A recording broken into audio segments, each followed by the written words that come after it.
So, the Oklahoma City Thunder have an underlying problem that I feel like nobody's really been talking about just because of the success that they've really had over their rebuild, but this problem can't simply go unnoticed. So let's get into the Oklahoma City Thunder's underlying problem. So for some context, the Oklahoma City Thunder are going through one of the best rebuilds that we've ever seen in NBA history. Starting off with how they moved off of Paul George and Russell Westbrook going into the rebuild, getting players in return like SGA to build their team around. But the different thing is the Oklahoma City Thunder took a very interesting approach in their rebuild. Instead of just tanking and giving away all their key pieces so they can get their own high pick, what they decided to do is they tried to give marquee players and get other people's future picks. Having the idea in mind that they might be rebuilding in those future years, but the team necessarily doesn't see it that way. So the Oklahoma City Thunder give away their semi-valuable assets. In return, they get second and first round picks.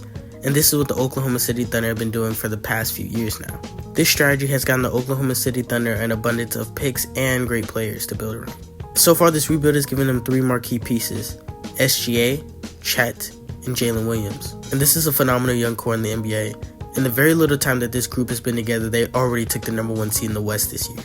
And it looks like the Oklahoma City Thunder are trying to compete. They keep going out and getting better pieces, such as in free agency, they traded for Alex Caruso and they also got Isaiah Hartenstein. But now after mentioning that context, we gotta get into the problem. The Oklahoma City Thunder have too many assets. The Oklahoma City Thunder have 15 first round picks until the year 2030. Now, a lot of people might not necessarily see a problem with this, but the problem is the Oklahoma City Thunder just do not have enough space to draft all these players. And say in a hypothetical world they did, with the new rules that are being put in place, they do not have enough money to pay all these players, because we all know the Oklahoma City Thunder is a team that's known for developing and growing their young talent.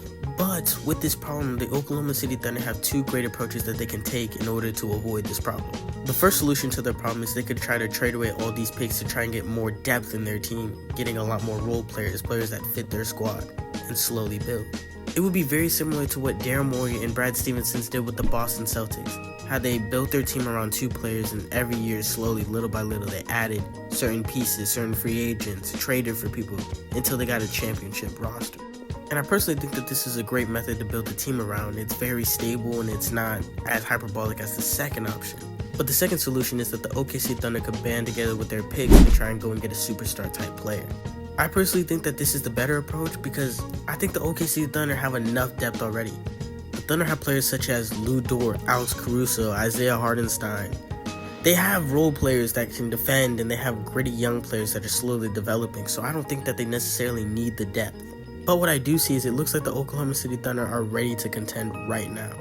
For example, what if the Oklahoma City Thunder, they call up Phoenix and they say, it looks like you're in a predicament, you can't trade off of Bradley Beal, Devin Booker kind of seems unhappy because you guys aren't winning, and Kevin Durant clearly wants to leave. So we'll throw 5 first-round picks at you and we get Kevin Durant. Now you're telling me that the Oklahoma City Thunder are running with a team of SGA, Jalen Williams, Chet Holmgren, and Kevin Durant? First off, let's get this off our chest. W script writing, I'm not gonna lie, KD, you really is kind of jacking LeBron's swag, but who cares? Like, that team is just so perfectly put together. Like, I don't know any team in the West that necessarily can beat that team. Or even if Miami went to go get a more tame player, not someone of Kevin Durant's caliber. A Jimmy Butler? A man who's a dog, he's gonna install that hard-workingness into the OKC players? Jimmy Butler, the same man that led these Miami teams that, if we're being honest, are kind of mid and filled with some nobodies that start hooping out of nowhere with the Miami talent, to the NBA Finals twice? You're gonna add him to the Oklahoma City Thunder? All I'm trying to say is it's time. It's time for the Oklahoma City Thunder to go all in. I think if the Thunder are able to go all in, I think that there's a very, very high chance that they're able to obtain their first NBA championship and complete the best rebuild in NBA history.